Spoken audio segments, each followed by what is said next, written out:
আসসালামু আলাইকুম।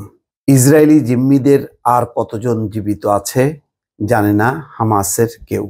পরিস্থিতি খুবই জটিল। এদিকে যুদ্ধবিরতির প্রস্তাবের মধ্যে রাফাতে আবারও হামলা চালিয়েছে ইসরায়েল। অন্যদিকে জিম্মি 4 জন উদ্ধার করতে যে 284 জন ইতিমধ্যে মারা গেছে গাজাতে, এবং সেই সময় 3 জন জিম্মি হত্যা হয়েছে, নিহত হয়েছে এই ঘটনায়। এখন পরিস্থিতি কতজন আছে জীবিত? 117 জন জিম্মির মধ্যে আর কতজন জীবিত আছে সেটার ব্যাপারে কেউ জানে না, অর্থাৎ পুরো বিচ্ছিন্ন একটি অবস্থা। তো সেই পরিস্থিতিটাই বলছেন ওসমান হামাদান, হামাস নেতা।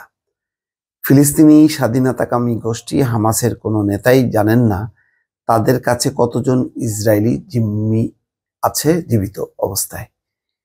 মার্কিন সম্প্রচার মাধ্যম সিএনএনকে দেওয়া এক সাক্ষাৎকারে এই কথা জানিয়েছেন বৈরুতে থাকা হামাসের শীর্ষ নেতা ওসমান হামাদান।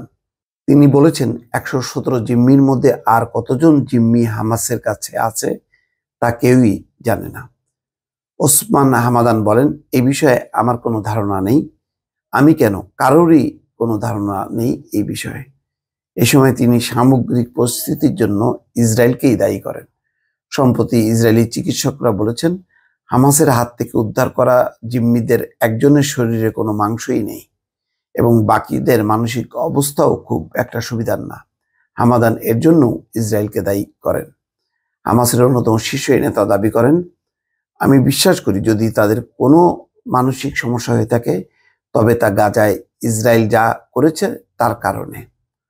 এ সময় তিনি যুদ্ধবিরতি প্রসঙ্গে হামাসের অবস্থান প্রসঙ্গে বলেন, জিম্মিদের মুক্তি করার বিষয়ে কোনো আলোচনার আগে ইসরায়েলকে পূর্ণ যুদ্ধবিরতিতে সম্মত হতে হবে।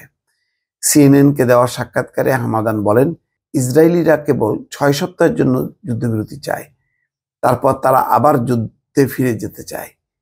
এই পরিস্থিতিতে আমি যেটা মনে করি, মার্কিনিরা এখন পর্যন্ত ইসরায়েলিদের মেনে নিতে রাজি করাতে পারেনি।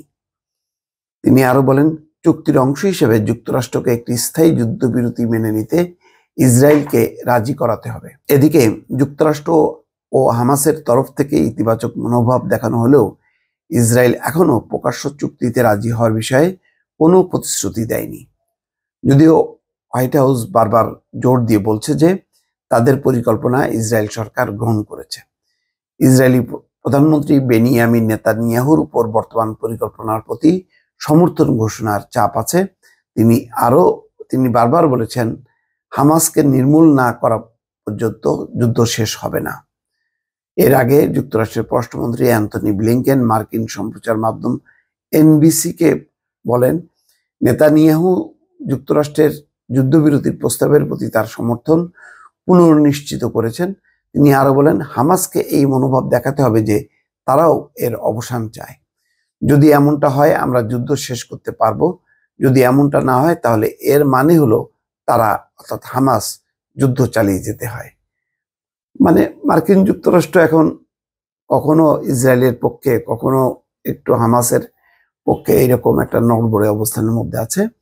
ফলে সব মিলিয়ে যুদ্ধবিরতিটা সত্যি সত্যি কার্যকর হবে কিনা এখনো এই নিয়ে আন্তর্জাতিক কোনো পক্ষ খুব বেশি নিশ্চিত করে কিছু বলতে পারছে না। দর্শক ভালো থাকবেন, আল্লাহ হাফেজ।